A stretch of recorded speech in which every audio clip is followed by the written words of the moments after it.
What is this guy spamming links? Yes, it's me. I'm the guy spamming the link that you're seeing. I'm spamming it because I want you to engage with it. I want you to like it. I want you to retweet it. I want you to let your friends know that we are live and we are alive. Take my shirt off and all the hoes stop breathing. But we peak at 35? No, that's not what I meant. I didn't mean it as like it's Jover at 35. I just meant like as far as testosterone levels goes, yes, your testosterone levels start diminishing at 35. That doesn't mean that you're done, you're dead. What the hell? They don't diminish, they just start declining, okay? You still have plenty of years of physical performance that you can put out. No athlete, no one in this chat is like a LeBron James style athlete, okay? What I'm talking about is like for high performance athletes who are in their physical prime. Like athletes at the top 0.00001% of the population, when they're maxing out from, early adolescence all the way into their adulthood and become like professional athletes, those guys start noticing performance declines. Many of you have never even come near your peak, so it doesn't matter. Even if you get started on like a serious workout regimen at the age of 37, you will probably reach incredible heights in physical performance that you thought were previously unimaginable because you've never hit that. You've never hit that performance ever in your life. You've never tried that hard. Okay? So don't worry about that. Like, you are going to make a tremendous amount of gains, especially because many of you have never actually hit anywhere near your physical peak ever in any point of your life. And I would say the same for myself too. Some of us were actual athletes, bro. Okay, fine. Except for the actual athletes that are in here. I know you saw the video of LeBron brushing his hair, bro. That was so sad. I did. Natty old men doing calisthenics. Hold on. You want to see something sad, dude? Here, I'll show you. This is the worst video I've ever seen. Bro, when I liked this, I think it was literally at like 8,000 likes. I don't know how this video went from 8,000 likes to 52K. This morning, I liked it. Very sad video. Like watching a veteran trying to move his phantom limb. You guys will be able to remove. They did a good job. LeBron is fucking balding. Are you kidding me? It's the meme is in the beginning of the season, LeBron comes back and his hairline keeps moving back further and further by playoffs. his headband goes from starting off here to like here by the end of the season. Anyway, is it too late for him to go to Turkey? How do you think his hairline jumps back forward, chat? He does. He already does that. He does that every year. You did a good job of exploring the things that we have going on defensively. You guys will be able to remove one. He's brushing his thoughts. Yo! Element that's been working against you last month as you turn the calendar, I think 11 out. I don't think he knows what's going on back here. I don't think he knows he's crowning. Has anyone told him? I think he thinks everything is all right because, like, he's too focused on the recession. And he's like, man, we surely got a good hold on this recession this time around. You know what I mean? And then it turns out, like, he's got nothing up top.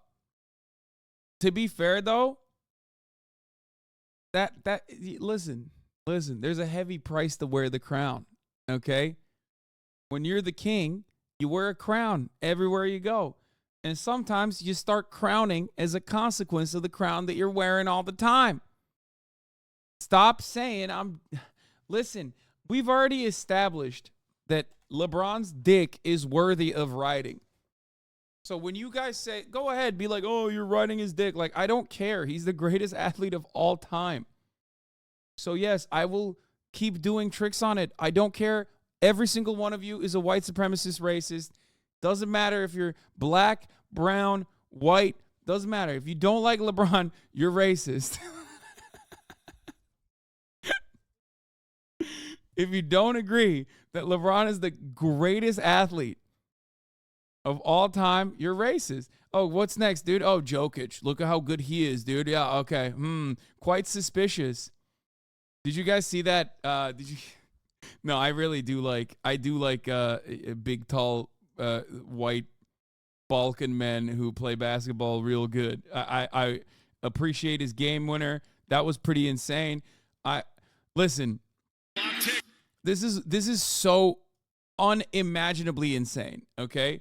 And then I saw another NBA Twitter clip where it was just him like the bump, bump, bump, bump, you know what I mean? And then it was like him partying and versus like every other like superstar athlete in the NBA working out real hard.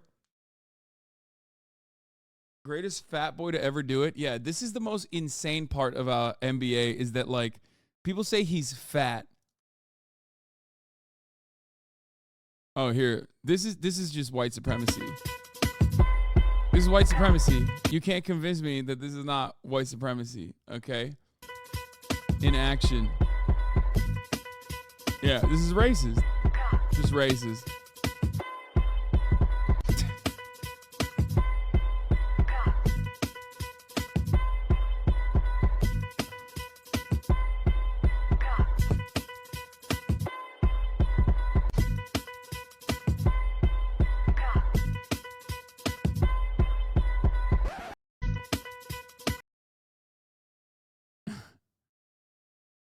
He is a specimen. He definitely is a specimen. I mean, dude, look at this. That's not a normal, like, what is happening here?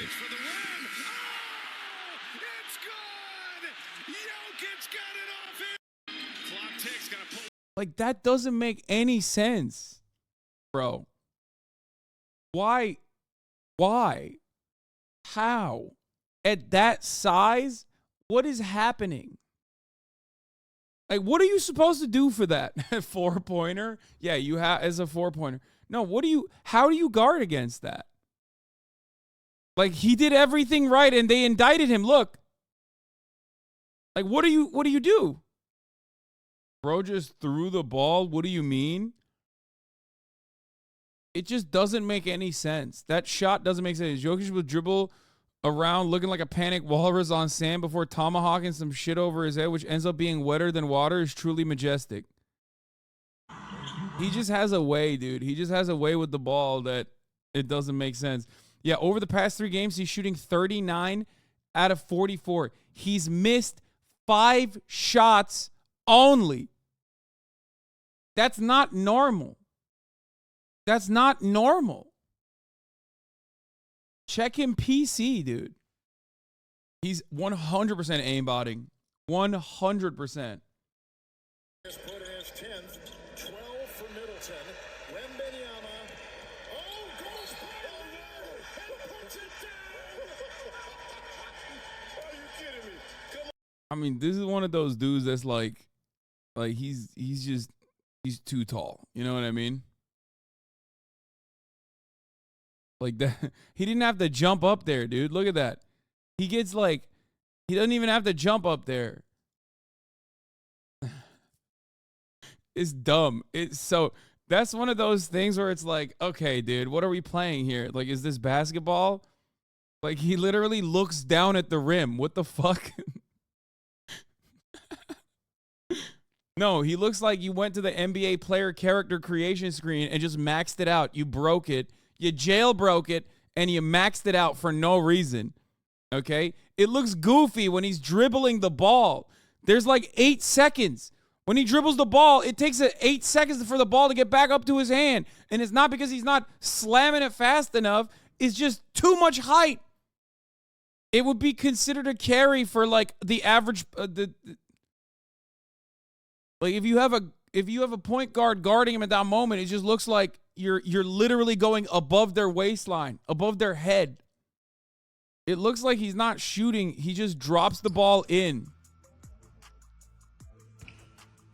That's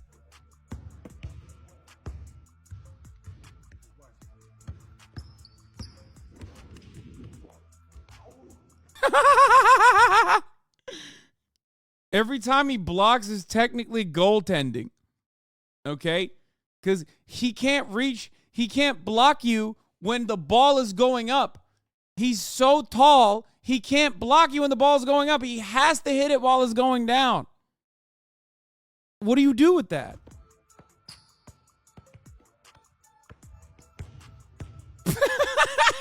This is what I mean, dude. Look at how many seconds. Dude, when he's dribbling, it takes time to get up to his hand, dude. It's so stupid. Oh.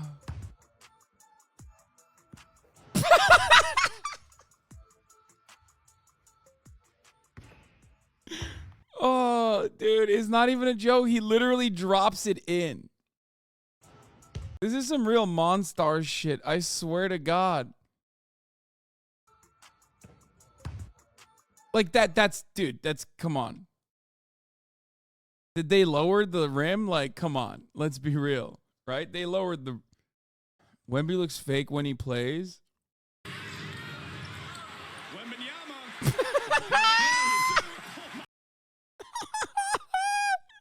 Bro, you remember the Jordan like 3-point, the Jordan free throw dunk?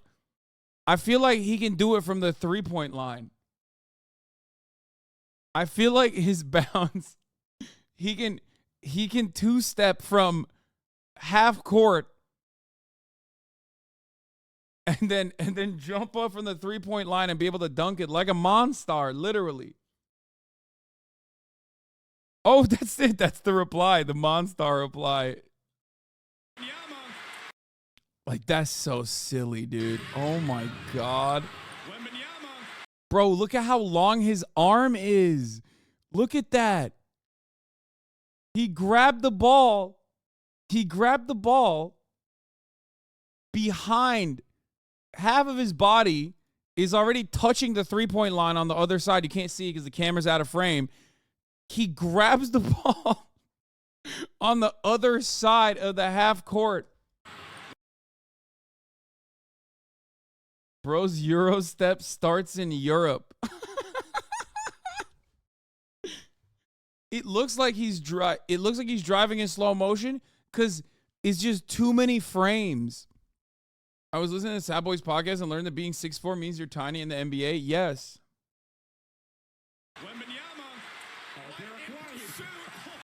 That's so crazy.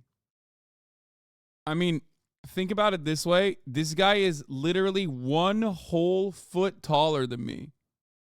He's 1 whole ass foot taller. This is the 2K Demigod IRL. There's a whole generation of this build coming up. Yeah, the thing is, there's been guys like this in prior generations as well. People thought that they were building it in like a Chinese lab, like Yao Ming, right? But the problem with this build is that like NBA players are brittle, dude. They're made out of like tissue paper. And the thing is, the taller you get, the harder it gets on all of your joints and stuff. I feel like your bones crumble, like you accidentally step wrong and it's over. You know what I mean? And overall, I've never seen a tall guy like this have a super long and super successful career. No player over 7'3" has had a long career without injuries, specifically lower body injuries. Exactly. So the thing in this upcoming generation that needs to change, I guess, with medical science is like improve the lifespan, like, or the career span of guys that are over 7 foot. Not just over 7 foot, but like 7'3". 7'3" plus is when it gets really, because there are guys who are obviously over 7 foot that have had like long and successful careers, but they have to be built like Shaquille O'Neal. You know what I mean? Bro fell over last game and literally couldn't get back up by himself because he's so tall. Wemby landed on his ankle so many times and just walked it off. He's built different low key. Bro, he's like 20. That's why. Wait till he's like 24 and pounding on these fucking courts with those, pounding on those knees for as long as he has. He does yoga? Okay. Courts will break before his knees do. I don't know. Like I said, it's just like, it's a really, that's the one, I think that's the one problem with dudes that are this tall is just like your lifespan diminishes greatly when you get to that height. I feel like I feel like dudes like that are very, very prone to injury. The more like when you hit 7 foot, like anything above 6'11" in the NBA, I feel like increases every inch after that increases the likelihood that you're gonna have a career-ending injury. And it's just at that point, it's like physics almost. You know what I mean? It's not even like it's not even necessarily like, oh, it's just this or that. It's just tall things fall hard, right? Kind of like that. That height, even at like 6'4", your lifespan shortens. There's a reason there's not a lot of tall old people in general. I mean, yeah, but I'm talking like, we're talking about NBA career now. We're not talking about like normal people in the normal world. We need a league where normal Steves played these pros 1v1. I actually watched that sport. Yeah, that would be ridiculous. What about Kareem? Yeah, I mean, there are anomalies for sure. Wemby's stretching routine is wild.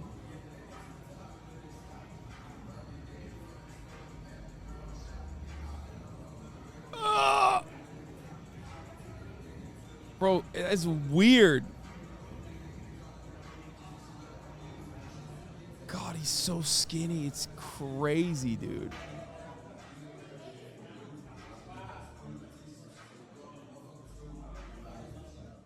And this is actually insane flexibility from Wemby here.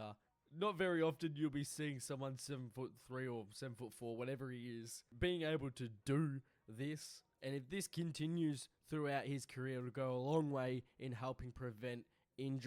Bro, when you're 7'4", like packing on muscle mass at 7'4" is so goddamn impossible, dude. There's just so much to put on. I don't even know if he can. No, he's hypermobile. His joints are going to be so bad when he's older. Yeah, I think like the reason why he's doing that is not necessarily because he's like hyper flexible. I mean, he obviously is. Like he is very flexible. Like clearly his muscles are. I mean, he's very flexible in general. But I think he also has hypermobility too, much like your boy myself. How many calories do you think he eats? I have not like 10K. A sports scientist on ESPN said he has to eat 5K calories a day to gain half a pound a week safely. Yeah, he's probably not 10K. Your joints are so fucked when you're tall with hypermobility. Yeah. Real question, how big you think his dick is? That is an insane question. I have no idea. Thick 8.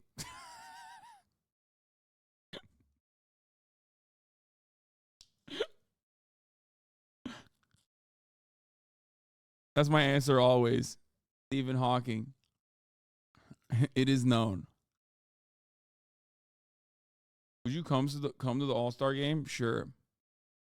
Problem with a guy like that is you have a thick 8, it don't matter. It looks like a micro penis on a 7'4" build. You understand? What kind of bed do you sleep in when you're 7'4"? I didn't even think about that. Like, I'm 6'4", and I have like a king bed, right? And I feel like you have to get a custom one, right? Like if I was a foot taller, I would not fit on that thing. He makes millions. I think he can afford a special order. Yeah, I wasn't talking about the finances of getting a bed, chatter. I was simply saying, like, you have to get a custom made. Even a California King is not going to be enough. California Kings are longer, but I don't think a California King is long enough even. Or what is it? An Alaskan King or something? I think those are like the different ones. What is it? How long is it? Why doesn't it say how long it is? Oh, California Kings are wider, not longer. My bad. Well, which one of them is like longer. I guess it's the Alaskan King. So this is our Alaskan King mattress. It is massive. It makes me feel small, and I'm a big guy, and it's very comfortable for myself. All right, bro, show us the fucking size. 130-pound dog.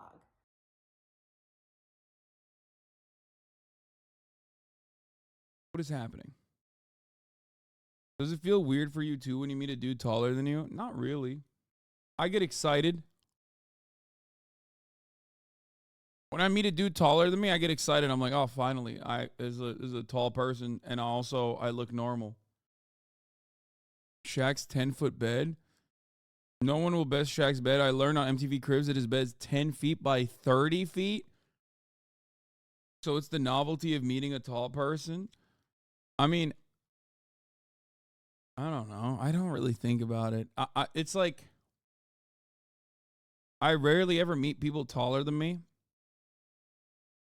I guess in the circles that I hang out in. But when I do, I don't know. It's like whatever. How did it feel to meet Zoil? You guys saw it. It was on camera. When you're a super tall guy, the rules of prison change. Instead of beating the biggest guy's ass on the first day there, you have to hug the smallest man on your way out after serving time. Yeah, I put respect on my short kings. Wait, are you 6'4" or not? Yes, I am 6'4". Anyway. Dantavia's cult video. Cults that are still active today. Oh, yeah, we can watch this. Anyway. We'll watch that later. Before we get to Friday Fun Day, I don't know how the hell we got here. Let's talk about one of my classic takes that is solidified once again, made permanent by this legal precedent that's now set.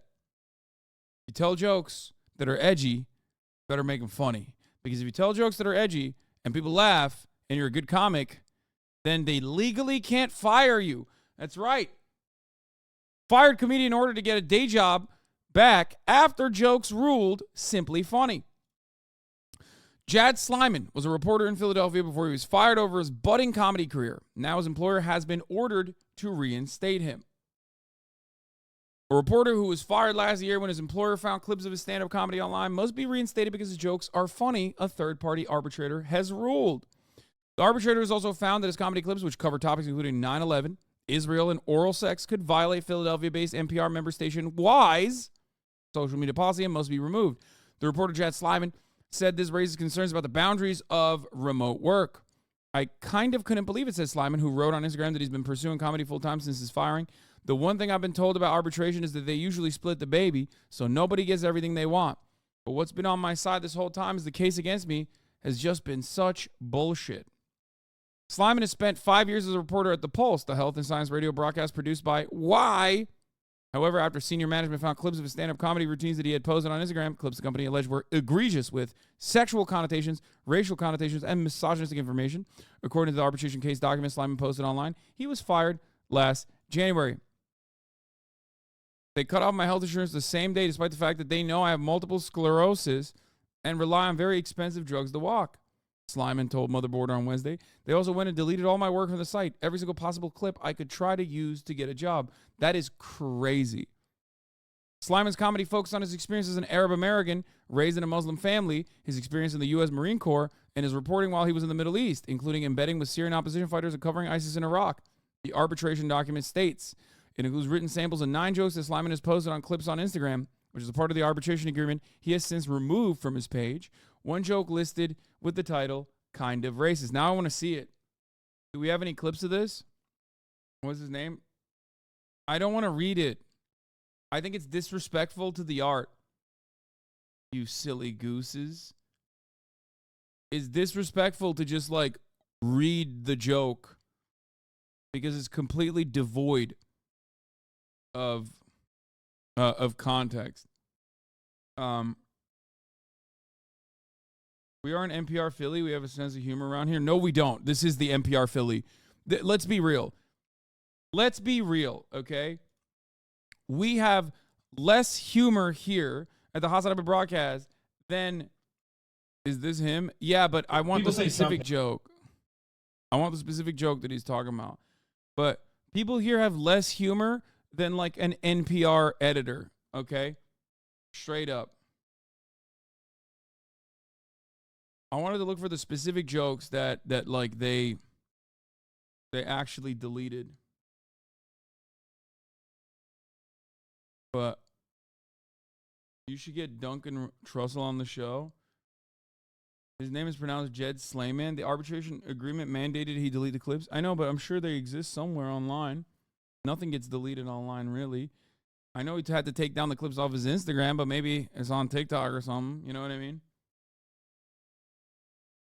You told me I was funny, Sag. Yeah, but... What's up, everybody? I worked for a public radio show that aired here, and I got fired for my stand-up, and I got a list of jokes and what's wrong with them. Let's go through them. Here's the first one. Like, people say Muslims hate Jews. It's more accurate to say we're very afraid of them. They've been kicking our ass for like 7 years. All right, that was an example of racist content. Muslims. It's weird that they say that's racist in that it mentions 0 races. There's all kinds of Muslims. There's Asian, black ones. There's white ones. R.I.P. to the dog, Abu Huraira, dude. Bless him. That was anti-Semitic? It is racist? That was anti-Semitic? Oh my God. This is why I'm saying, bro, I swear to freaking God. I swear to freaking Christ. This is why. I mean, it's not that good of a joke ultimately.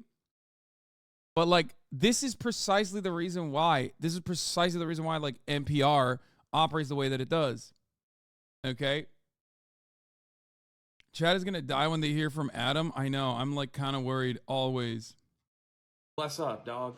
This is when the rain falls into the ground, make trees and the fruits grow. Allah says in the Quran, we do it, not you. Most people don't consider Jews a race, though some people did. What the hell? I mean, Jews can be a race. I mean, it's an ethnic, not just a religion, it's an ethnicity too. But anyway, speaking as a Jewish American, that last chatter is the perfect example of how Zionism is totally corrupted Judaism as a religion.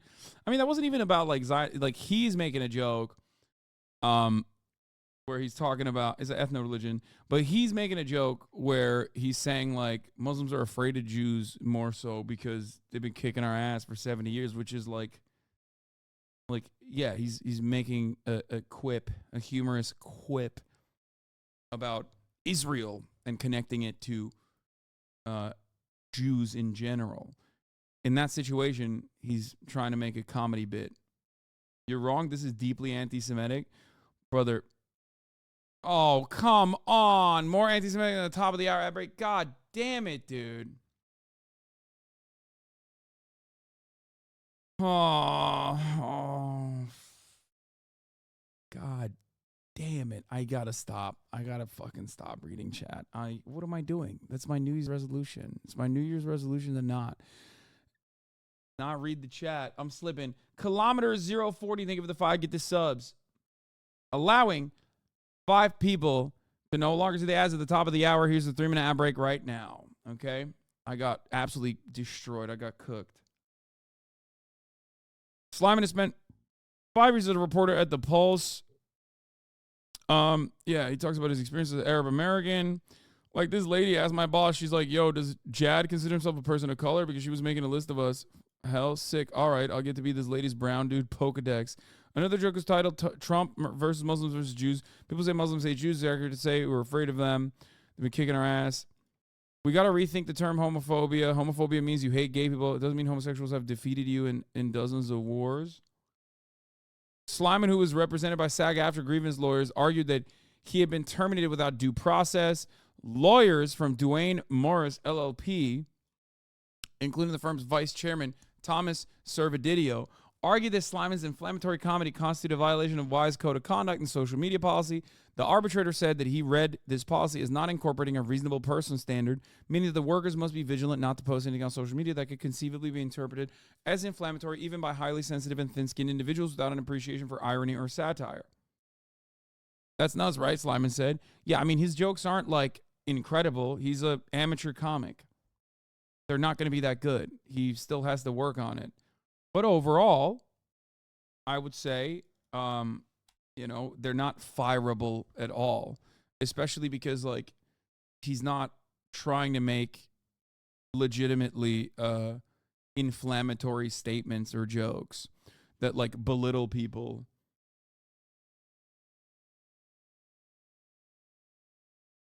Of kind of raised, the arbitrator wrote that it was a powerful condemnation in a funny way of what Sliman calls corporatized racial consciousness. About Trump versus Muslims versus Jews, he wrote that much of the clip is somewhat amusing. Another joke was simply funny. I love that they went to an arbitrator, and the guy was basically like, no, dog, you don't understand. Like, this is good. This is good. This is funny. Sucks to suck. You have to.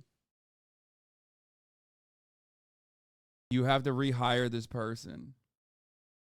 The arbitrator was not a fan across the board. They found that one joke was insightful, principled, and serious, but not very funny. Sliman said he was disappointed by this review. The arbitrator ordered December 29th that Sliman be reinstated in full. When asked whether he believed he would have gotten his job back without SAG-AFTRA involvement, Sliman said, no, I would have been screwed completely because Pennsylvania is an at-will state, so they could have just fired me, and that would have been the end of it. The fact that it's a union shop is actually the whole reason I was able to fight back at all. There you go. The moral of the story is unions are good, folks. Even if you got like mid-comedy and they fire you off of it, the union will reinstate your job and will also give you good marks. The union will make it illegal not to laugh at your jokes.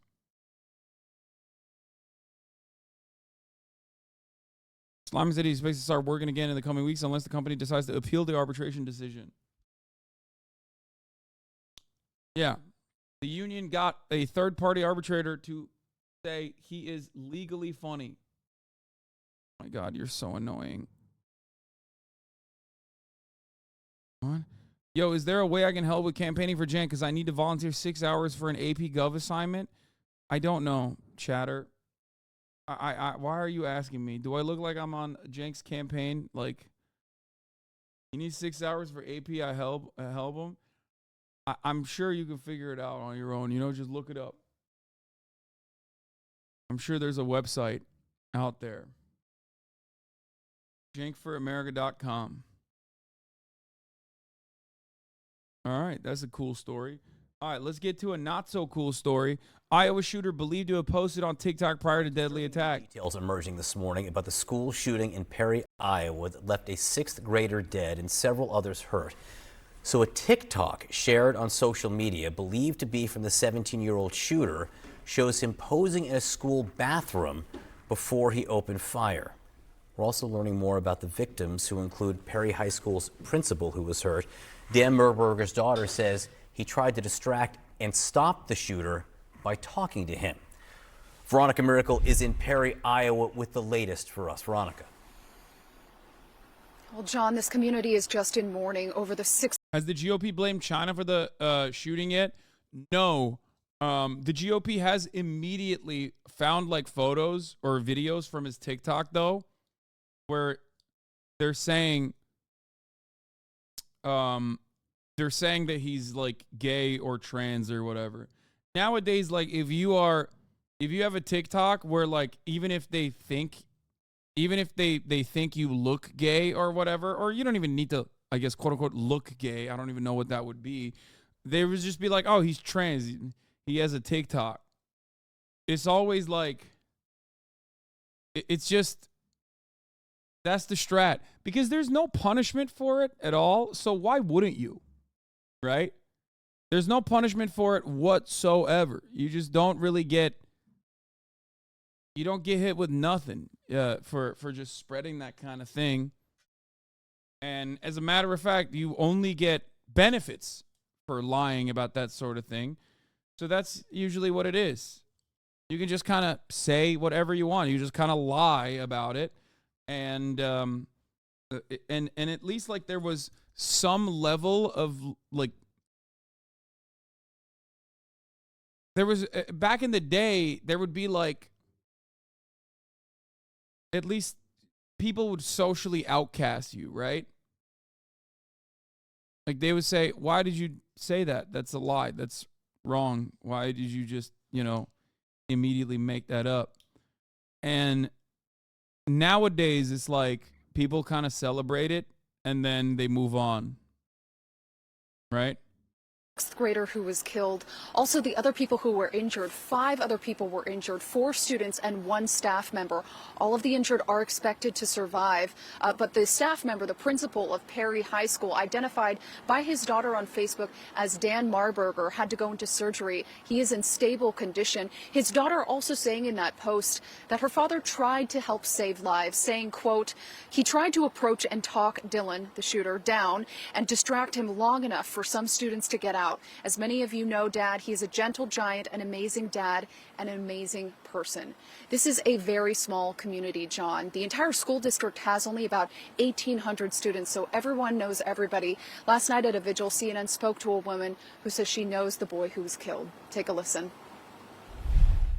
A friend of ours, basically like my second kid's, his friends, and had heard that he was missing and he lives in our neighborhood, so I went to ask and heard from the family themselves, and he really is just the sweetest boy, the one you want your kids to be friends with. So heartbreaking. Now what's front and center for investigators is a motive. They're trying to figure out why exactly this happened. They're looking at social media posts from before, that the shooter posted before the shooting, as well as around the time of the shooting, on TikTok, posting from inside a bathroom inside the school with the caption, "Now we wait." And we're also learning from 2 students who spoke with ABC News that bullying... This is the first school shooting of 2024. First school shooting, I believe, of 2024. But I think it was like the 5th shooting, mass shooting of the year. May have been a factor in this shooting, saying that they believe he was bullied since elementary school. God bless America. Take a listen. He got tired of the bullying. He got tired of the harassment. We tried to be there when he needed us, which clearly we weren't there for him enough. The 17-year-old shooter died from a self-inflicted gunshot injury. John. The shooter is believed to have posted on social media in the moments before the attack at the high school that killed a 6th grader and wounded 5 others, including the school's principal. Now, a new study out today by Everytown for Gun Safety says 300,000 lives could be saved in the next decade if states adopted gun laws like those in California and New York, which are some of the strictest in the country. CNN's Omar Jimenez joins us now. Omar, what does this report say?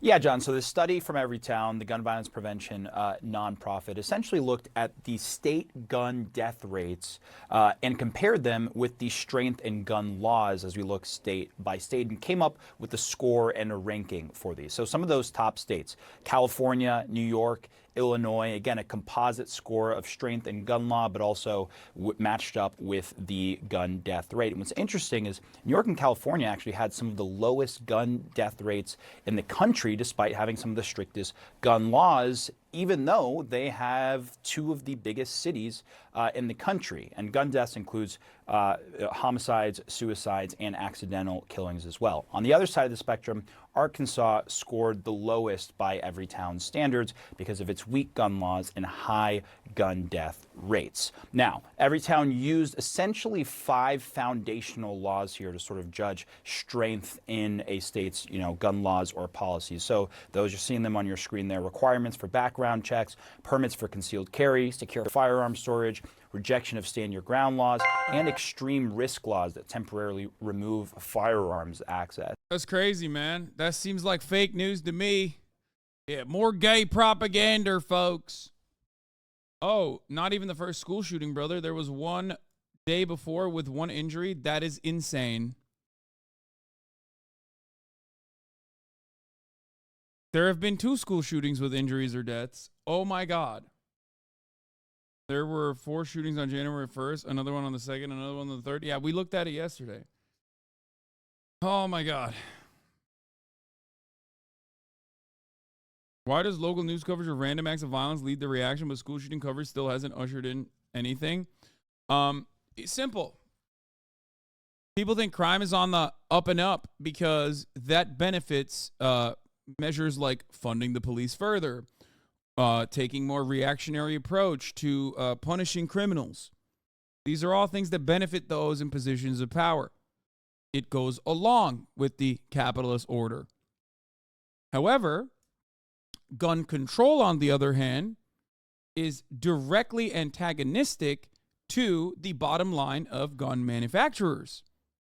This is precisely the reason why local news coverage of things like, immigrants are doing crime or crime is up and it's actually out of control play really well, and they constantly and consistently push that kind of propaganda, and it works really well in changing people's minds, no matter what the truth is.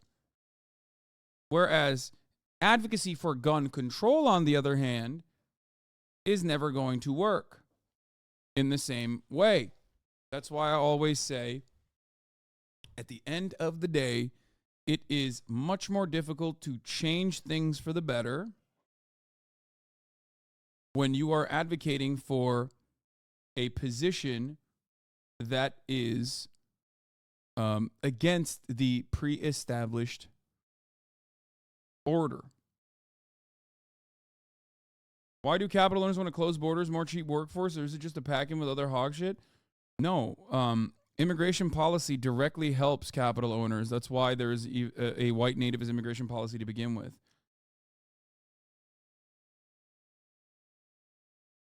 Immigration policy directly benefits capital owners.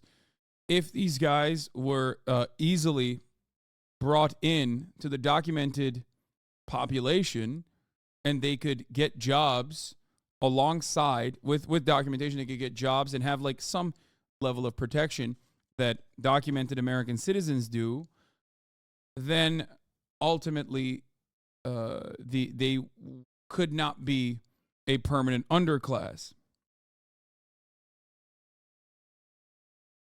They could not be a permanent underclass that you can constantly cycle through, right? Much easier to exploit, constantly cycle through, and use as a labor pool against the documented labor pool that you can, depress the wages of the documented labor pool in. That's it. That's where this comes from. Aviva Chomsky has written extensively on the history of immigration and how it ties into labor. Aviva Chomsky is one of Noam Chomsky's many children. So just really good book. I forget what the book title is, but if you want to understand more about the history of immigration policy and how it plays a role under capitalism, yes, Noam Chomsky has many children. Those of you who don't know. Anyway, why is crime and violent crime going down and material conditions are getting worse, or is it about to boomerang back up? Our material conditions in general across the board are still relatively good in comparison to other places. If you boil a frog slowly, you will not know the difference in the change of temperature. Son, I really don't like the way you describe Islam. You make an argument with horrible social economics. Religion is at its purest form, but distracting them with Applebee's and jalapeno poppers, at least that's what the anti-Hassan narrative take from the analogy. What? I think you need to rewrite what your statement was, because you didn't do a good job. Chomsky only has 3 kids? Wait, I thought he had more than 3 kids. Okay, I was wrong. Okay, 3 kids is not many kids. Definitely one more than like normal, but still. When you say many, the expectation is like 5 or 6. Strict immigration policy does not create less illegal immigrants. It generates a larger pool of easily exploited cheap labor. Exactly. There was a time and place when like the concept of like undocumented or illegal immigrants wasn't a thing. When you look at the entire history of the United States, it's not like that wasn't a real thing until later in our history.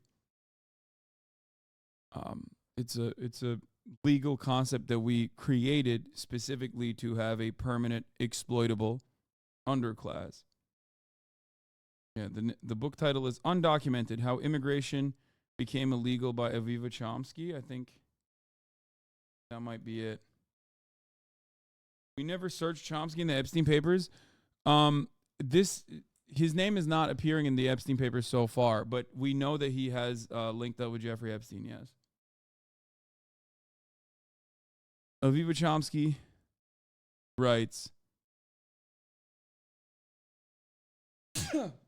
in her book how undocumented how immigration became illegal.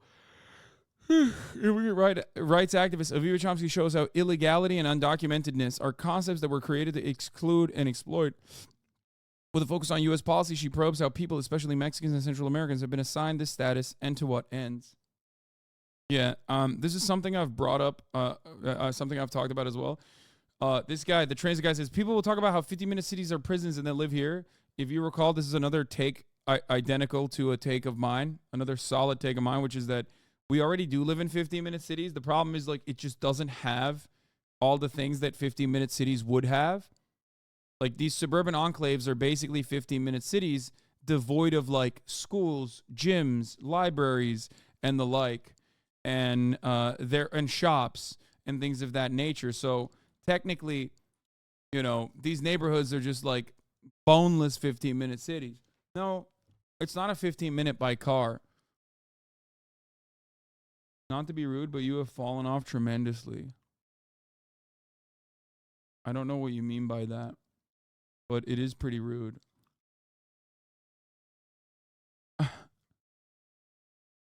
So, but yeah, this is a 15-minute city technically. The problem is that it doesn't have any of the actual workings of a 15-minute city, right? 15-minute city means like everything is in walking distance. There's shops, schools, a lot of social amenities. Within walking distance, there's usually like some level of public transit as well, right? And unfortunately, these suburban enclaves that were created with the exclusive purpose, usually, of satiating white flight, trying to get white people away from black people, okay, were created far away from all of the amenities of a normal city. Which means there's no shops in walking distance. This is technically, in many instances, a literal food desert. There will be a mall, and the fact that you don't acknowledge it makes me feel like you don't believe in the American dream.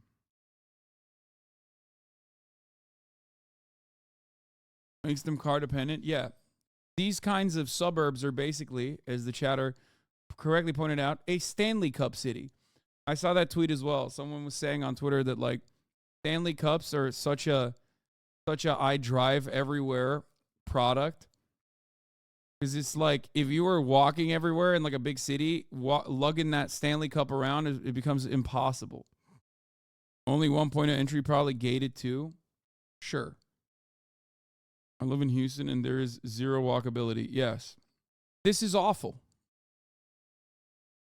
This is absolutely awful. And it usually comes with at least, at a minimum, 25 to 30 minute car ride into an area where people gather, like a public space where people gather. It's awful. Truly awful. And obviously that car dependency causes traffic because there's only a finite amount of entry points into a city, which creates bottlenecks. So no matter how many lanes you put on a highway, the obvious bottleneck is not the lane on the highway, but more so the entry point into the city, which backs up traffic in general. Because of this, though, you also need to take beautiful parts of a city like, parks and whatnot, public parks, and turn them into disgusting concrete parking lots. It creates a lot of issues with zoning, where it dictates that every building needs to have a parking lot, for example. And you can't get away with like building buildings with more, residential space in mind. This is this is a development that auto manufacturers absolutely love because it creates car dependency. And that is the reason why these awful 15-minute towns, suburbs, lead to awful cities in general. Cities that are not real cities. That's why many Americans, when they go to Europe for the first time in their lives, they're like, what is going on here? This is crazy. Would you be okay with separation of class/race as long as it has better public transport infrastructure a la France? No. Very silly way to describe a thing. The entire purpose of living in a city is because the best part about living in a city is diverse income, mixed income housing, mixed income populations, mixed backgrounds in general. You don't have to have one or the other. It's not like a mutually exclusive concept whatsoever. Yeah, I reject that premise. Anyway, but yeah, this is how, if you're wondering why when you go to Dallas or Houston and you're like, why are there basically no sidewalks or sidewalks just end? Okay? In certain places. Why is there not good enough public transit? This is part of the reason. That's it. Sucks. All right, we're moving on from the Iowa shooter story to Little Rhonda. DeSantis and Nikki Haley have addressed the Iowa shooting and have taken shots against Donald Trump. The shooting put guns on the agenda for Republican candidates in Iowa just 10 days before the Iowa caucuses. Former President Trump's rivals, Nikki Haley and Ron DeSantis, are looking for any way to cut his lead. Hassan, we are in LA. It takes us 30 minutes to go get something at CVS 200 feet away from our house. Wait, what do you mean? Yeah, LA is a great example of an awful city designed around cars. If you look at the history of Los Angeles, car manufacturers directly came in and gutted the public transit structure that existed prior so that it could become a car-reliant city. Yes, LA is a perfect example of a car-dependent infrastructure that is genuinely awful. That is precisely the reason why there's so much traffic. One of the funnier parts about how awful LA is with respect to its car dependency is that even our roads aren't good. Like, we are dependent on vehicles to get from place to place where we have a car-reliant infrastructure, and our roads are also awful. Our roads are awful in a city where it's usually 60 degrees to 65 all year round and barely rains even. So there's no excuse. It's so unimaginable. It is so bad. There's a couple real cities in the United States of America. New York, probably closest to like a real European city. I guess Chicago as well. Philadelphia has like decent public transit, from what I hear. Boston. Notice how it's all these cities where Americans congregated early on. And the further west you go, the more impossible it becomes. Very, very few examples. And none of them are real. Like, Los Angeles, not a real city. San Francisco, barely a real city. Portland, Oregon, barely a real city. I guess Seattle, take that back. No, I will not be taking that back. It's real. Lead. Robert Costa has more on that story. Gun violence is top of mind in Iowa, where there was the latest deadly school shooting just days ahead of the caucuses. I think you want it to be instant background checks. We could go and take away a certain kind of gun today, and that would make you feel better today. But a week from now, there'd be another shooting. Instead, why don't we do the hard work and deal with the mental health? Florida Governor Ron DeSantis and former Ambassador Nikki Haley are scrambling to catch up to the frontrunner, former President Donald Trump, despite his mounting legal troubles. We're putting the future of the Republican Party and the future of the... This is pretty funny, too. She said, we have to secure our schools the same way we secure our airports. So dumb. TSA is just security theater in general. The nation, perhaps, in the hands of 12 jurors. This comes as a new report from House Democrats says Trump received at least $7.8 million from foreign governments in payments to his businesses while in office. According to the report from 2017 to 2020, the government of China spent more than $5.5 million at Trump properties, including the Trump hotels in Las Vegas and Washington and New York. I mean, what are you going to do? Not do that? It's so easy. New York. I love China. The biggest bank in the world is from China. You know where their United States headquarters is located?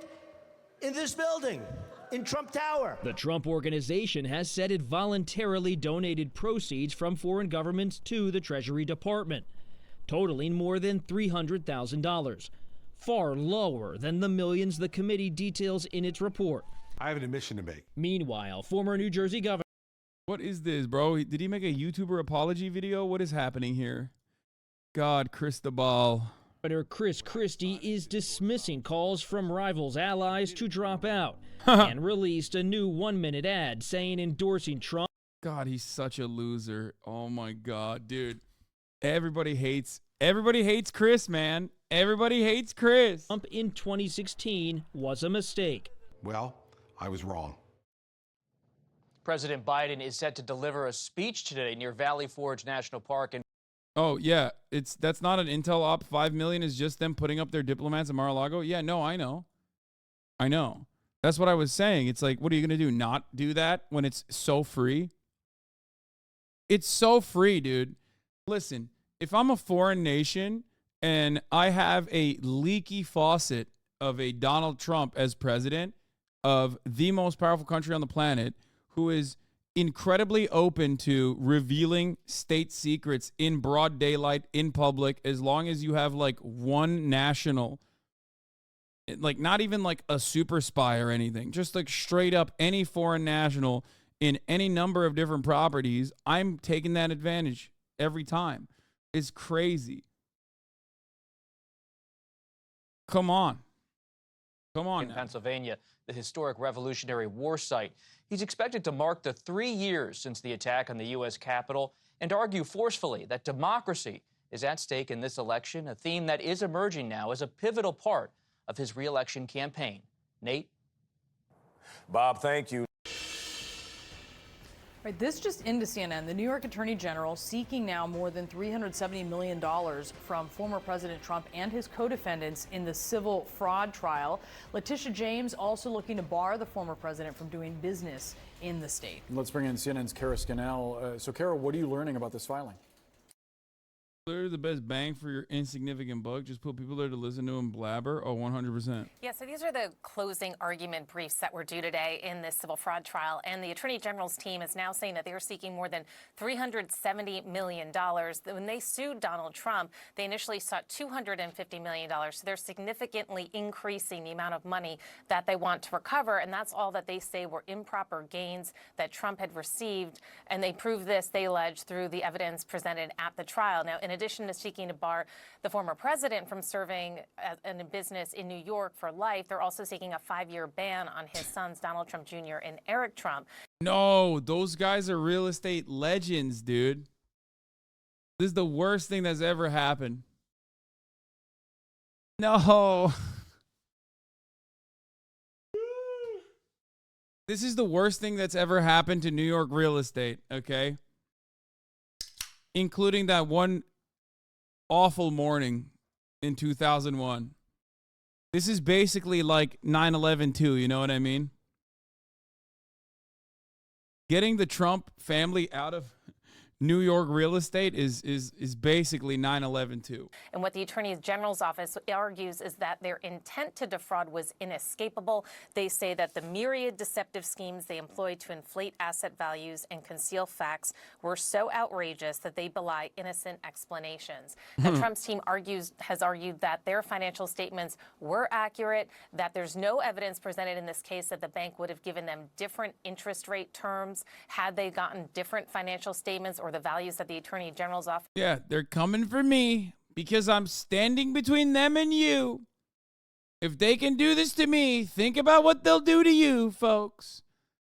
And it's like, I just realized the way that my camera is perfectly positioned, it looks like the Wednesday 9 p.m. Eastern is like a part of my layout and not actually an ad for the Republican presidential debate that CNN is hosting.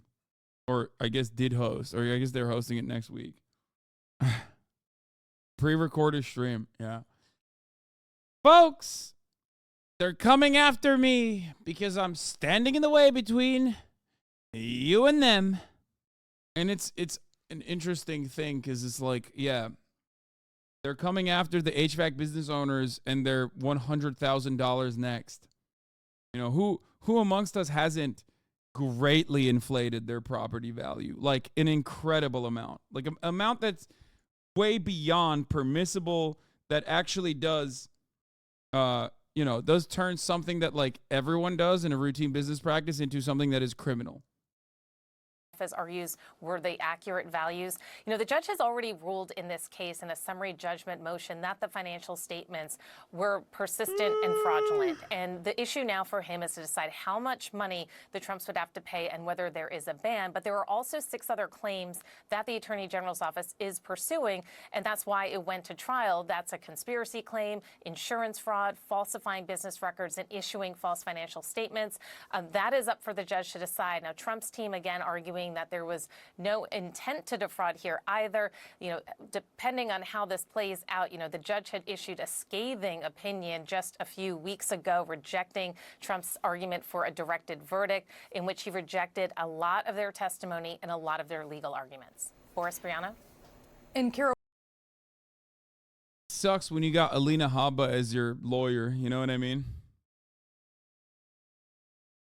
You got the RGB lawyer out there doing the damn thing, and you're still getting owned. Maybe you shouldn't have gotten an RGB lawyer. or what is next here? So next Thursday will be what is essentially the closing arguments, these paper arguments, but they will be argued in court before the judge with both parties making their case. After that, the judge said he will issue a written opinion.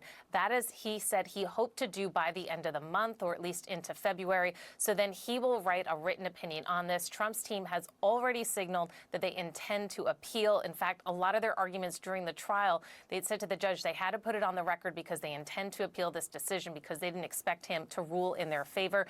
So this is far from over, even once the judge's decision is rendered. Boris, Brianna? Kara Scannell, thanks so much for keeping an eye on that for us. We would be remiss in talking about Donald Trump if we didn't talk about Donald Trump, the client, Donald Trump, the person who has been indicted. Donald Trump, the father, and also Donald Trump, the lover. People don't want to talk about Donald Trump, the lover. I do. More than 90 times on various counts. And Trump's lawyer is a GTIRP lawyer. If Trump's lawyer was a GTIRP lawyer, if he had hired Donny O'Sullivan, for example, he would have been better off. I say that, of course, because as we get closer to the caucuses, to the primaries, he's going to peel off the trail. Probably a fair amount to be in courtrooms, including next week he'll be here in D.C. at the appellate court at a hearing there. I want to play something that one of his lawyers, Alina Habba, said on Fox yesterday, and it's about what they hope that the Supreme Court does on the idea of whether or not he should be subject to the kinds of laws that other people who weren't president are. I think it should be a slam dunk in the Supreme Court. I have faith in them. You know. By the way, in the past I've talked about how like Trump actually has two different types of lawyers. Like he has the hot lawyers that are specifically there to be like television lawyers. And then he has the Italian lawyers that are there because, you know, he's literally refused to pay all the good lawyers in the city at one point or another. And those are his like real trial lawyers, right? Alina Habba is the hot lawyer. And I've always been like worried about saying it because I don't want people to think I'm saying this in like a misogynistic way until she also admitted that. Apparently, on Patrick Bet-David's broadcast, which she went on, she openly was like, "Yeah, I'm hot. Like I'm there to be hot." Something along those lines. So the problem here is that Trump, instead of taking the Italian lawyers, the trial lawyers on the team, to this court case specifically, he took the hot lawyer. And you're not supposed to take the hot lawyer. You're supposed to take the Italian lawyer. That's what happens. And when you get the hot lawyer, who is also a gamer, you're going to end up having her forget the file or misfile papers. You know what I mean? You can't do that. This ain't GTA RP, dog. You're going to have a $370 million problem on your hands. People like Kavanaugh, who the president fought for, who the president went through hell to get into place, he'll step up. Those people will step up, not because... Wait, what? There ain't no way she just openly stated on Fox News that our boys got me. We put him up. We put him up there in the Supreme Court. They got me. President went through hell to get into place. He'll step off in the Supreme Court. I have faith. I'm going to run that again. Sorry. Because that's a I think crazy it should be a admission. slam dunk in the Supreme Court. I have faith in them. You know, people like Kavanaugh, who the president fought for, who the president went through hell to get into place. He'll step. What the hell? We are, dude. American politics is in a very weird space at this point. Like, I love this is honest. This is so honest. This is a very honest thing to say on television, and I respect it. It's certainly infinitely more honest than maintaining this lie that the Supreme Court is supposed to be impartial or whatever. It's like a you scratch my back, I scratch yours situation, and you know, it's transactional. And she's very open about it, and I respect it. I respect that she's saying it, and I'm not saying that because she's hot. Up, those people will step up, not because they're pro-Trump, but because they're pro-law. If I'm Brett Kavanaugh, I'm like, okay, well, you just put me in a box. And not that it matters. They are. Yeah, right, dude. Yeah, the only box that Brett Kavanaugh's in is the box at Wrigley Field because he likes baseball. Okay? No. You can't do anything. You can't do nothing. Yeah, or boxed wine. Okay? You can't. Oh, yeah, is he going to recuse himself? Oh, there's real ethical violations here. Oh, no. Like, Trump's own lawyer said that, the SCOTUS got our back, especially Brett Kavanaugh. Like, get out of here. You are legally unfunny? Okay, well, you're legally about to see an ad, okay, at the top of the hour. How about that? So no matter what you do, do not subscribe. Because I want you to see the 3-minute ad break at the top of the hour. Right. And if you no longer want to see those ads, all you need to do is subscribe for $5 or for free. But that chatter, you're not allowed to subscribe. Do not gift that chatter a gifted sub either. Okay? Get rolled. Other people can get gifted a sub if they're lucky, though, to avoid the top of the hour ad break. When is Adam coming on so I know when to take a pretend poop break at work? Thank you. Around 4 p.m. I agree, but she's not hot, bud. You're on Fent? Sure. Are lifetime appointments. Kyle Marks, thank you for the 5 gifted. It's the notion of immunity. Yeah. And then, of course, the question of whether or not he can be kicked off the ballot in Colorado and Maine and anywhere else. Well, first of all, I think it's a pretty dangerous game to be predicting what nominees who were appointed by someone are going to do. That just seems like it's courting trouble. But having said that, I think these are two fundamentally different questions. Number one, does the sort of Maine approach...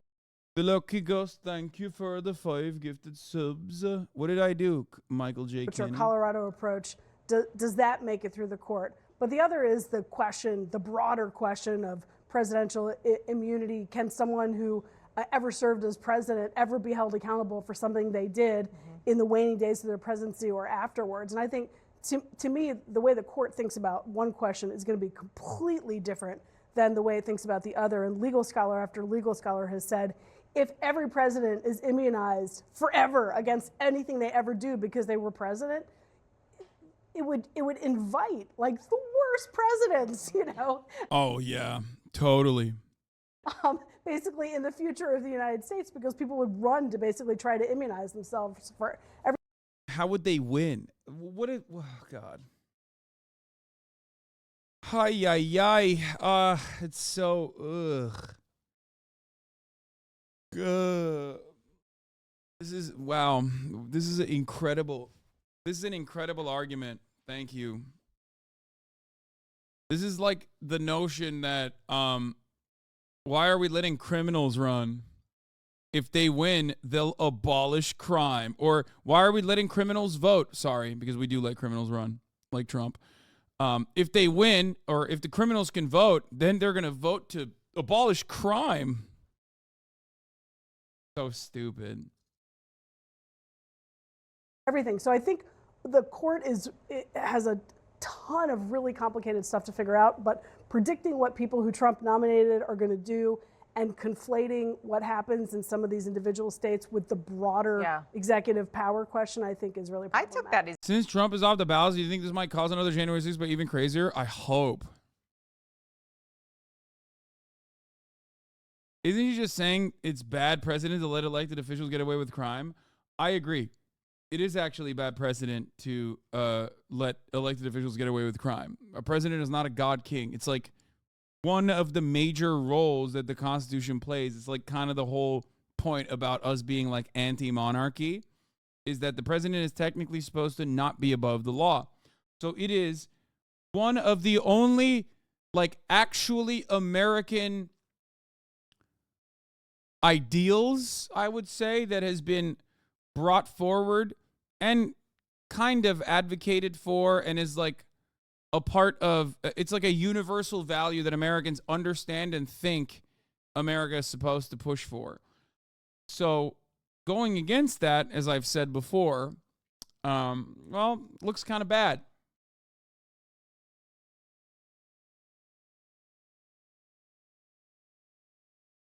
It would be pretty cool if there were more January 6s though, because it's so funny. And you know, it's great content, it's really funny, and it's also like low effort in general. Like think about how violent the daily American existence is. There's like mass shootings all the time, right? And like what? You had January 6th, which was this like massive thing. And yet, like, what? How many people died? Like 5, and most of them were just like cops that killed themselves afterwards. It is pretty wild. It is one of the funnier things that has happened in the United States of America. Speaking of January 6th, TrueAnon has made a January 6th board game that is actually releasing on January 6th. Tomorrow, Brace Belden will be on the broadcast in person to shill his new board game on January 6th. But that's a leak or a random announcement. Funniest attempted coup in history. I think funniest attempted coup in history before the Brazilians tried to do the exact same thing. And then they, in my opinion, actually successfully did the funniest thing, which was an even worse version of January 6th that they tried to implement. Especially because the Brazilians did it on a day where the building was empty. So it's even funnier. God, Brazilian hogs want to be Americans so bad. It's just, oh God, I love it. I love it. I love it. Is even more than a prediction, didn't you? I mean, this is Trump's lawyer. Advice, yeah. I mean, like, remember who brung you to the dance, Brett Kavanaugh? That's the way I took that. Lifetime appointment. I don't think he needs to remember anything. Yeah, well, that's very, very true. Let's turn to the Middle East now, where Israel. Here we go, guys. Anyone Hasanabi Yap Sesh? Israeli minister outlines plans for Gaza after war, which is death and destruction and genocide. Speaking of genocide, I am waiting excitedly with bated breath on the January 11th date. Save the date, chat, obviously.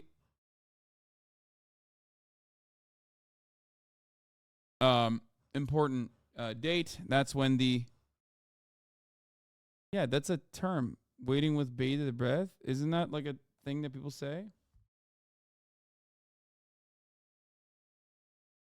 Bated breath. Am I saying it wrong? What?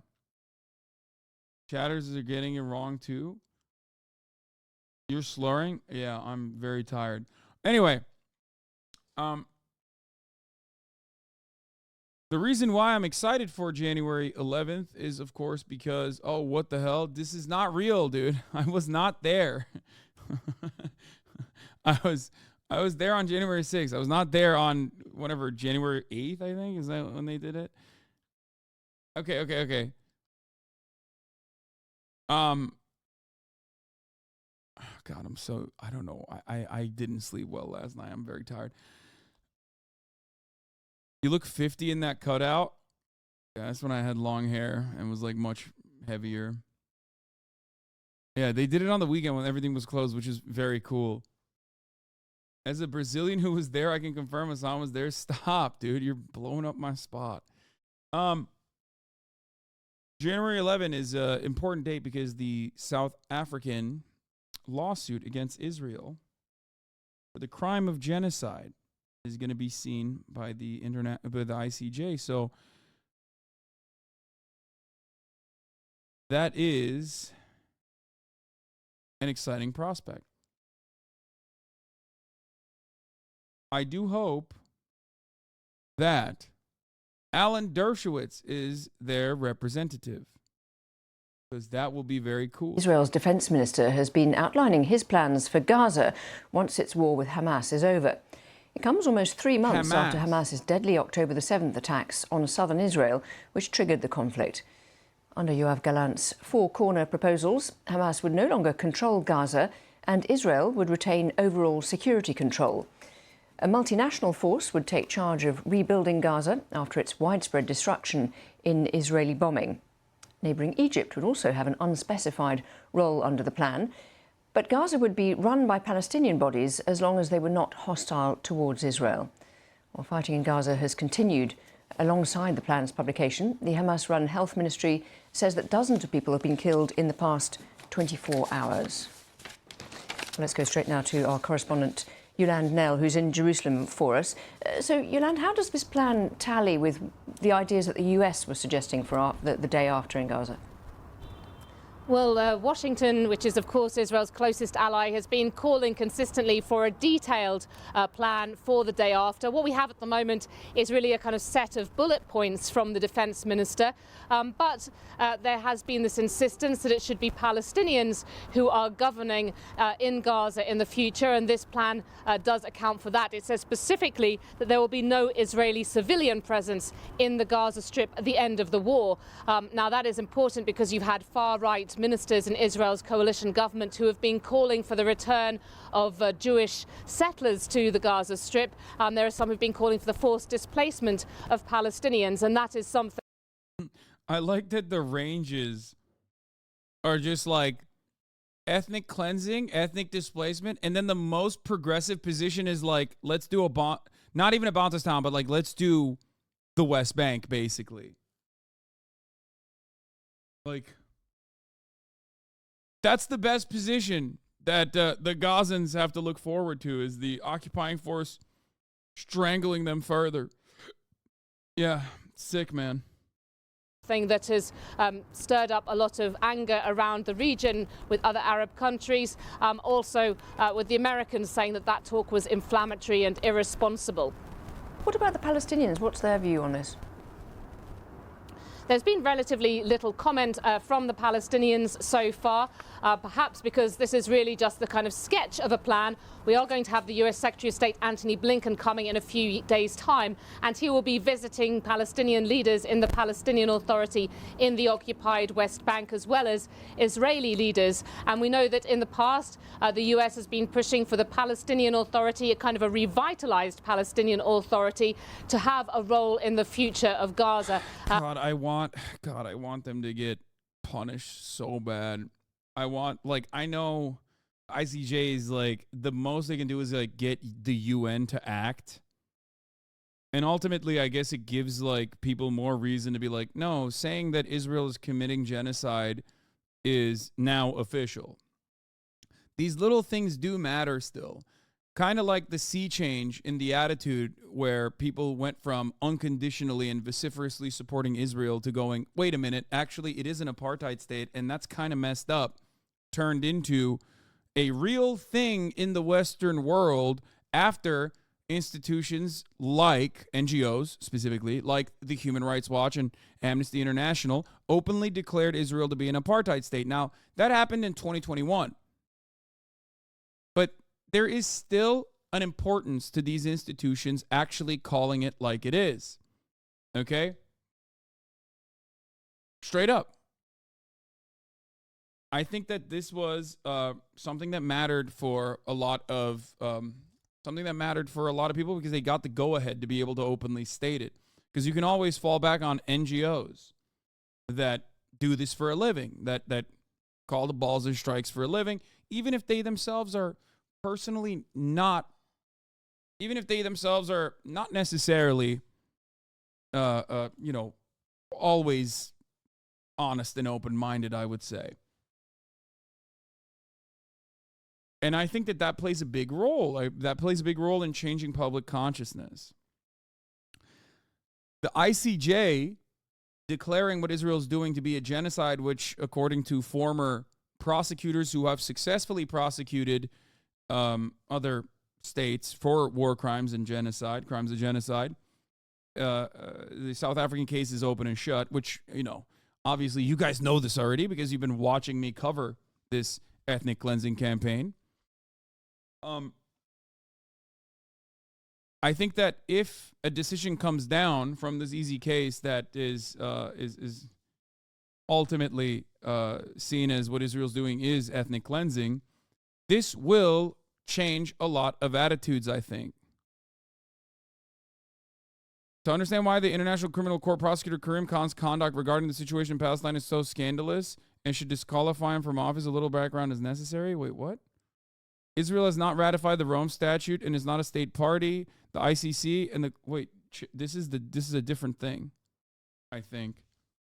Am I wrong? Isn't Israel going up? The South African case is not on the International Criminal Court. It's the ICJ, I think, right? Am I? Yeah. So there are differences between the ICC and the ICJ. So the ICC is the ICJ predates the ICC. The ICC is the International Criminal Court, is a permanent international tribunal that will try individuals responsible for the most serious international crimes.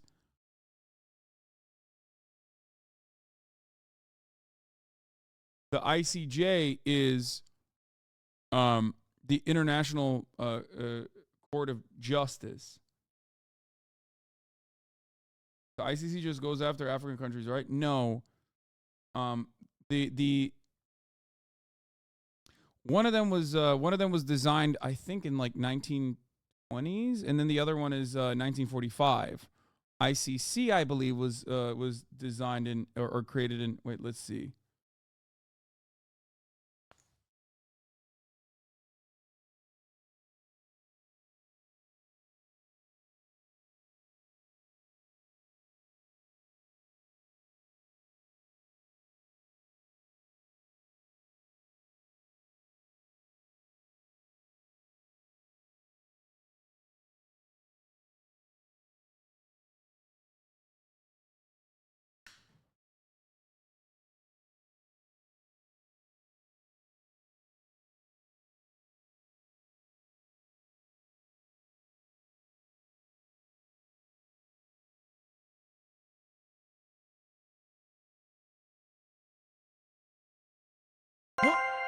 Sorry.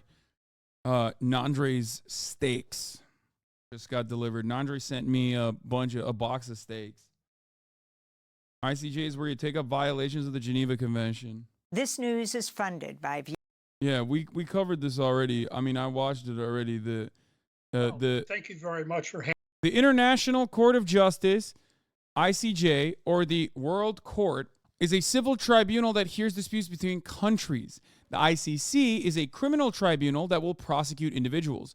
The two ad hoc war crimes tribunals for the former Yugoslavia and Rwanda are similar to the ICC, but have limited geographical scope, while the ICC will be global in its reach. The ICC, as a permanent court, will also avoid the delay and startup costs of creating country-specific tribunals from scratch each time the need arises. Okay? I already ran the top of the hour ad break, and oh my God, so many gray names keep coming in here and asking me when Adam Friedland's coming on. Adam Friedland is coming on at 4 p.m. The ICC has its permanent seat in The Hague, the Netherlands. When necessary, it may also make arrangements to sit in other countries. Okay? But the U.S. and Israel are not a part of the ICC. It doesn't matter. So, I guess this goes into that a little bit.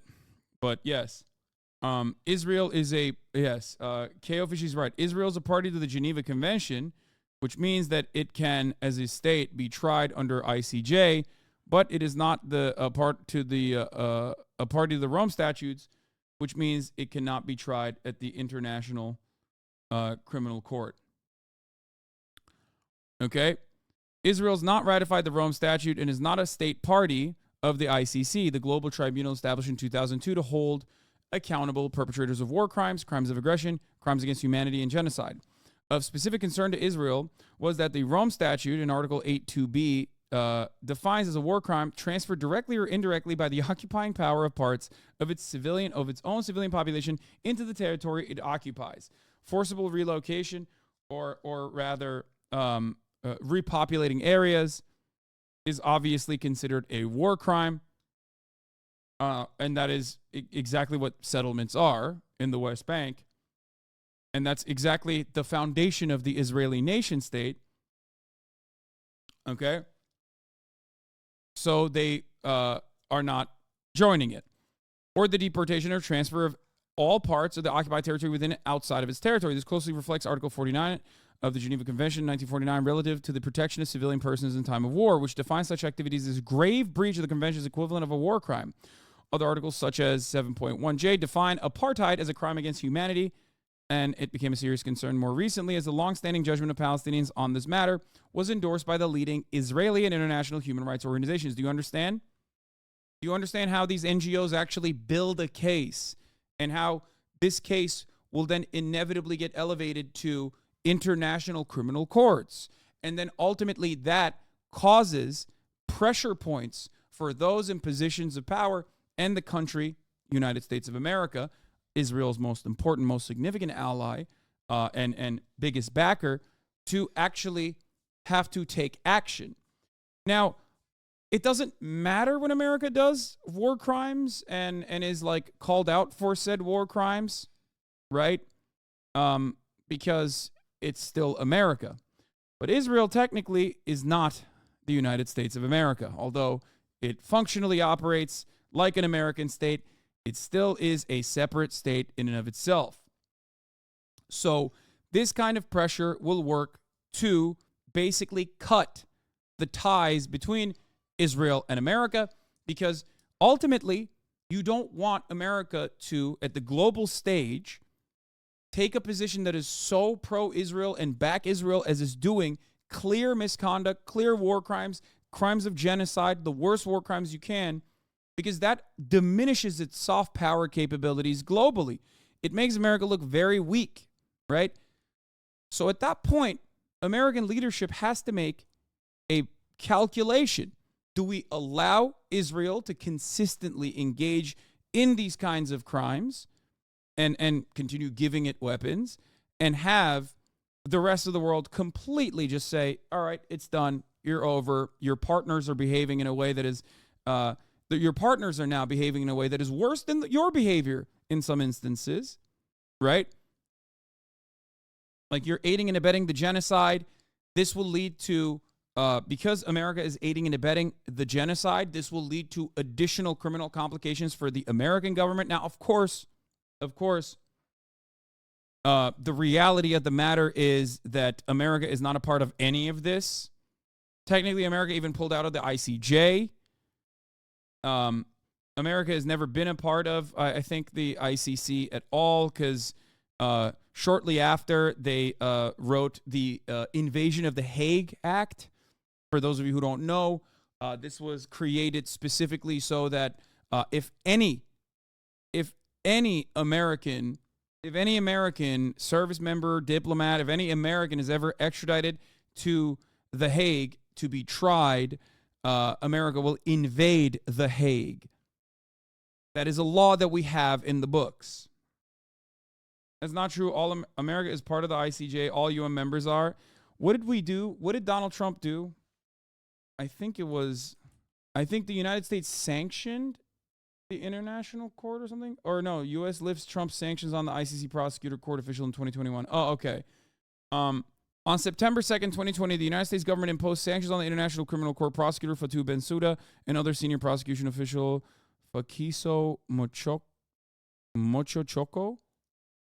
But then the following questions and answers discuss executive order on blocking property of certain persons associated with the International Criminal Court. U.S. officials added to the prosecutor's office specifically designated nationals and blocked persons list. Their designation had two immediate effects. First, any property held by Bensouda and Mochochoko as a property entity in any way they own or 50% or more in the United States became blocked. Second, all property that might belong to Bensouda or Mochochoko that comes within a U.S. jurisdiction would be blocked. Now, the United States has taken action against the International Criminal Court prosecutors. The U.S. has lifted Trump's sanctions on the ICC prosecutor. But ultimately, unlike the International Court of Justice, the PCIJ was not a part of the league, nor members of the league automatically are a part of its statute. The United States, which played a key role in both the Second Hague Peace Conference and the Paris Peace Conference, was notably not a member of the league. However, several of its nationals served as judges on the court. From its first session in 1922 until 1940, the PCIJ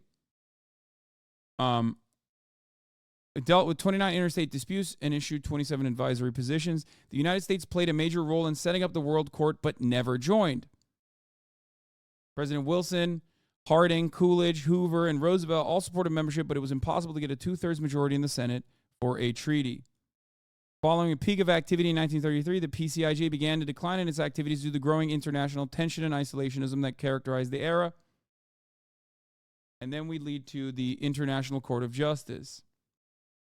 I think this is what I was thinking of. The U.S. withdrawing from international accords says UN World Court is politicized.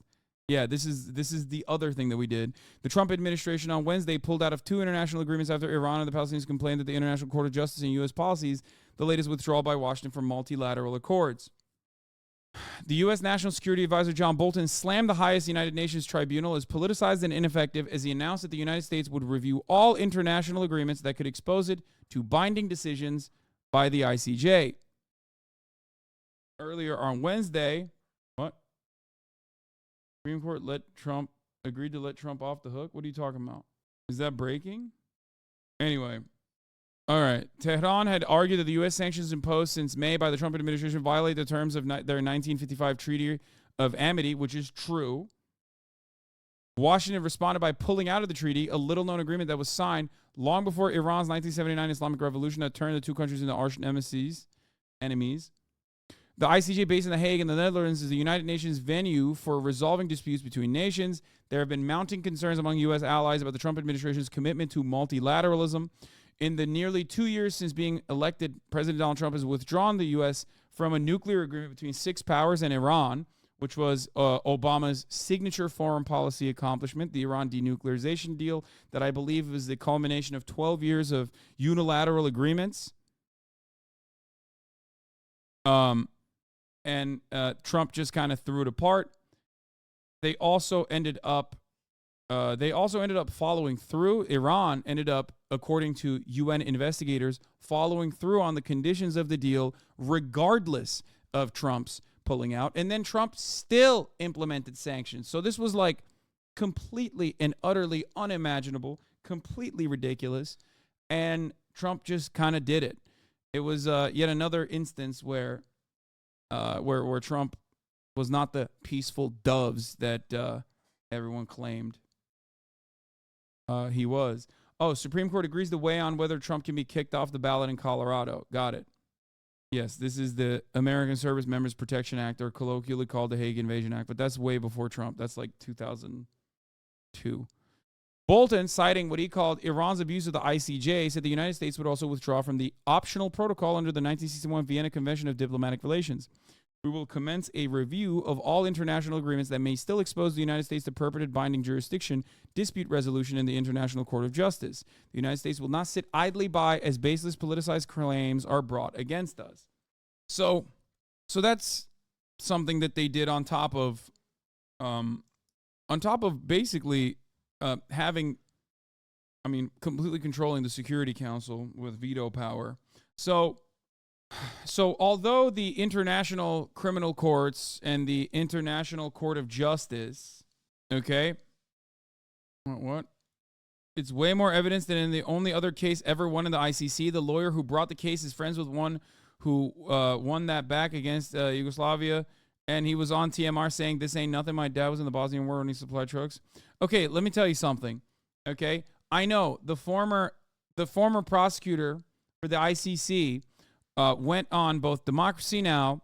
And also later went on Majority Report to talk about how much of a banger of a court case this is, right? We covered it yesterday or 2 days ago. However, the issue is, okay, and there will be public hearings on Thursday and Friday in the case South Africa v. Israel. And we will be able to watch it live. It'll be kind of boring, though, most likely. However, here's the thing. I hate to say, this is a bit of a speculation from my end, but the court case that man won, he won against fundamentally an adversary of the Western world, okay?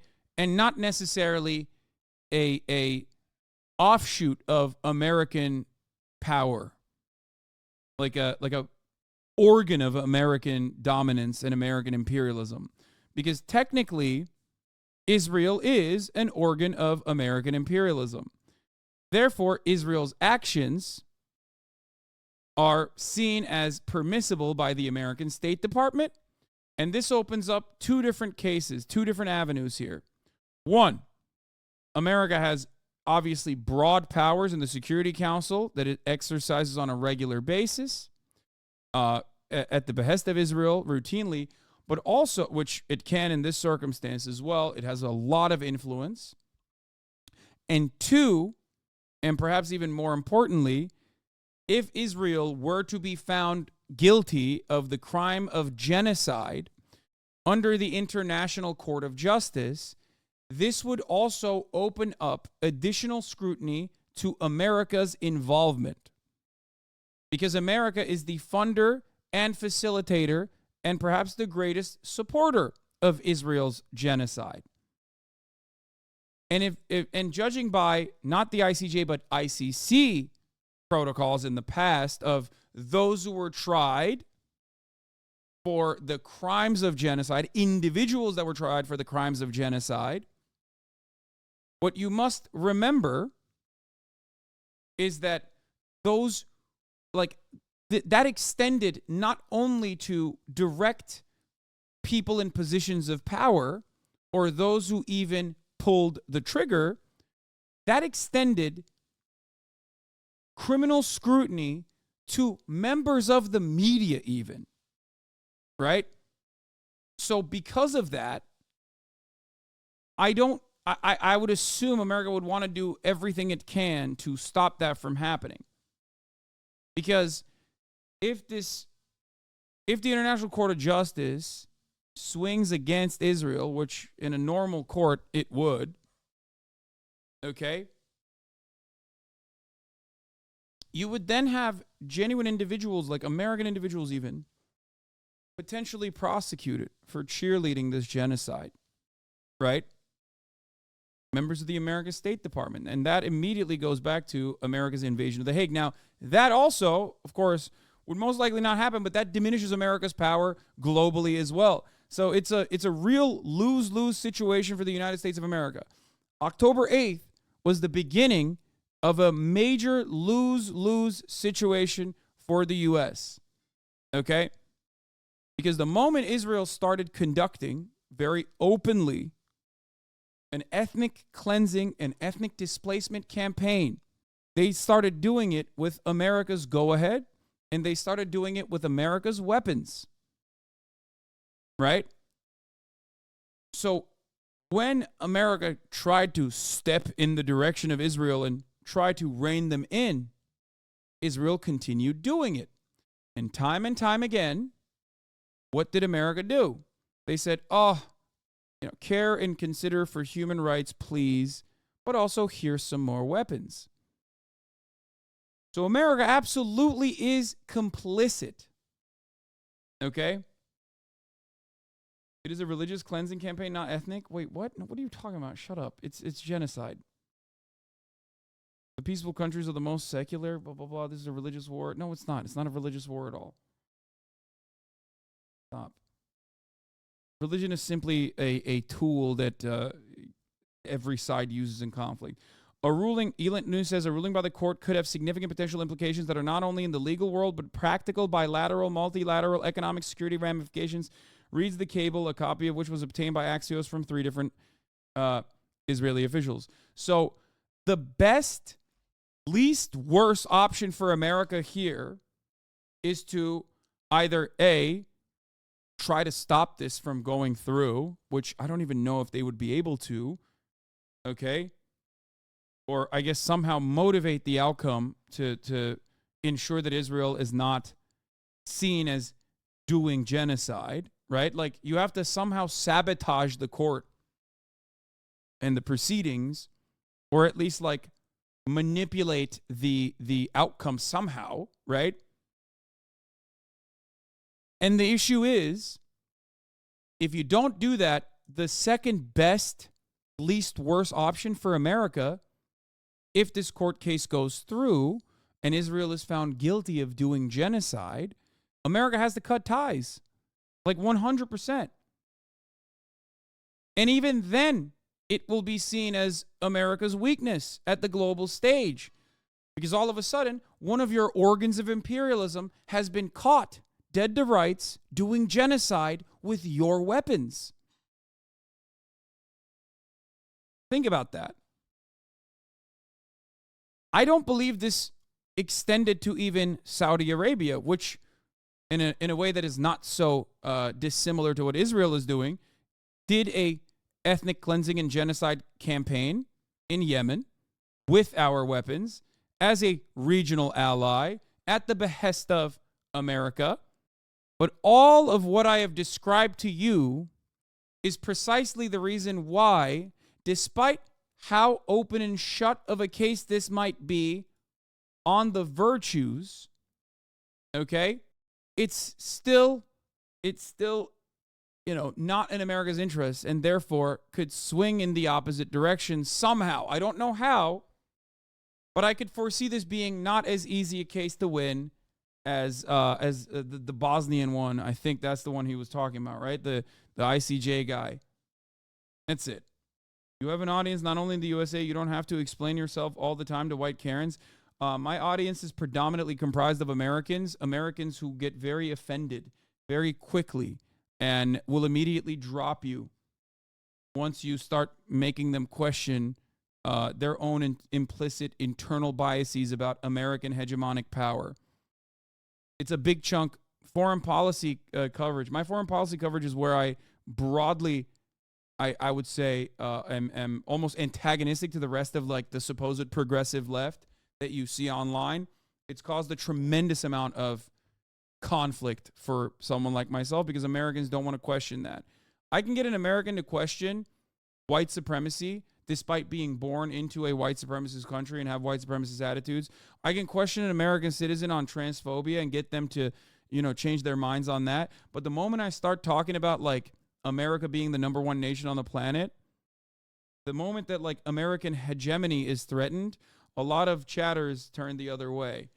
A lot of American chatters don't want to hear that. Even ones who are open-minded enough to sit back, take a deep breath, and like, relearn. Come on, bro, that's not why. What? No, that's 100% true. It's the most significant thing. It's the most significant thing that like is so broadly, so powerful. It's impossible to get chatters to question their own implicit biases on this matter. Hold on. I want to run the majority report video. But anyway, here, let's watch the Palestinian Authority is the body that governs parts of the West Bank. But on the Palestinian side, it has proved to be unpopular. Palestinians have been saying in polls that really it would take a kind of a different look to the makeup of the Palestinian Authority they see at the moment for them to be convinced that it could be put in control of the Gaza Strip as well. And how difficult would it be to assemble the multinational force that Israel is talking about? Who would be part of it? I mean, that, of course, is still to be discussed. There's so much still to be discussed with this plan. Perhaps not surprising it's saying that the US would take a lead role here. It has already been so much involved in this war. But I expect that they would be looking to international bodies, to the UN agencies that already have a big role in getting humanitarian aid into Gaza and already have had historically a long presence in the Gaza Strip to be very involved in the reconstruction efforts. But it's sort of made clear by other statements from the Israeli defense minister that Israel would insist that it still has security checks on all materials that are going into Gaza, and there have been calls too for reinforcement to not the progressive left online, it's progressive content creators whose foreign policy views are at odds with your own. It's the other normal leftists that didn't get their politics from a fucking YouTuber or debate streamer know that these are basic anti-imperialist talking points. Yeah, but I think America's hegemonic power waning is a genuine existential threat to a lot of people. And I think the overwhelming majority of propaganda, even from ostensibly like liberal leaning outlets, right, is still very much pro-America. There's bipartisan consensus on being pro-America unconditionally in every orifice of American society. This is precisely the reason why it's the hardest thing to unlearn, in my opinion. Harder even than in some instances, white supremacy, because ultimately there are liberal outlets, liberal organs of propaganda that at least talk about white supremacy and its dangers, right? Whereas America's hegemonic power is unquestioned. America's enemies are evil. America's hegemonic power is unquestionable. It's the good. America is the world police, and that's a good thing. And if America wasn't the world police, that would be a bad thing. No matter what, especially in the post-9/11 universe that we live in, many people internalize that and actually feel that way. That's why one thing that you hear from a lot of supposed liberals or supposed progressives is like, well, America is bad, but it's less bad than, Rwanda. And it's like, dude, your comparison is insane. Like comparing the United States of America's actions across the board globally to the actions of state actors that are marginal, tiny, engaging in local crimes, like hyper-localized crimes of ethnic cleansing sometimes, for sure, is ridiculous. Okay? We have systematized genocide at the global scale in many places. And if not genocide, a permanent maintenance of American dominance, American capitalist dominance particularly. And it's done through regular organs of democracy in the Western world. So it's not even seen as something that is outside the norm, right? Like people at most will say America and China is the same, not realizing that like China is a relatively new power player in the game and still has a long time and a massive amount of violence to do to catch up to America's historic crimes and even contemporary crimes. Okay? to stop smuggling across the border with Egypt, because there's a lot of concern about how Hamas and other armed groups in Gaza have brought in weapons or weapons parts in the past. We know that the US Secretary of State, as you mentioned earlier, Antony Blinken, is going to be having talks again. How is it going? Because at the moment, Israel hasn't seemed to have listened at all on the US's request to try and scale back some of the operations in Gaza to try and protect human life and also allow more humanitarian aid in. How is that discussion going to go, given that Israel hasn't changed its methods at the moment? Well, it's interesting that at the top of the list of what Antony Blinken says he wants to achieve in this region is the protection of civilians in Israel, the West Bank and Gaza, he says. And we know, of course, that there have been these calls from the US to lower the intensity of the operations in Gaza because of the high numbers of civilians being killed. Now, what we have seen is Israel saying that it's starting to pull out some of its ground forces, its combat troops, but at the same time we have seen in recent days still very heavy bombardment of the Gaza Strip and heavy shelling as well, and that is continuing to cause high numbers of civilian casualties. Yulan Nell, for the latest there from Jerusalem. Thank you very much. Anyway, it's pretty crazy. Even when I was briefly mentioning what I was mentioning about like America being bad, while we're talking about Israel's war crimes being conducted with American support, there's still people being like, ugh, here we go again, talking about how bad America is. And I think it's an intellectually incurious attitude to have, to just simply state, oh, Hassan doesn't have any real opinions on the matter. He's just a campist, or he just says America bad and just leaves it there. I don't leave it there. So you should probably question why that is your immediate predisposition. Why is it that is your immediate reaction? Straight up. In a lot of instances, like the secondary thing that you do after you get mad at like, oh, Hassan always says America bad, is to try and find some other country that is also doing something bad, right? By whatever standard you have applied to them, with whatever information you have on it. And then you go, well, what about this happening here? What about that happening there? You try to all lives matter the situation. And you do it without even thinking about it. And it's hilarious that your view is not radical at all in the rest of the world. Yes. And it's so sad to see such reactionary sentiment from Western leftists who think they are real socialists, you know? You think this is easy for Israelis? What do you mean? Anyway. People think you're pro-China because they perceive you as doing that with them. It's pure projection. They thought the same for Russia. Every single time I talked about Russian war crimes, I would say Russia is behaving like America does. And people that personally believe that what America is doing is ultimately for some greater good would get very upset at that. And from where I was standing, no, I was saying like that's the worst thing you can do. Any American exceptionals, liberal who defends NATO and U.S. imperialism isn't a fucking leftist. We shouldn't give them that label. While I agree with that, I'm not talking to professionals who defend it professionally and make money off of that defense. I'm talking about people who watch those people and have those kinds of biases, because my goal is to challenge those biases and have those people change their perspective. Why I do what I do. That's it. Anyway. And this is the other cop-out. So my argument is that these other countries could take the place of America and commit the same atrocities they could. Kind of nihilistic, but better us than them because we live here.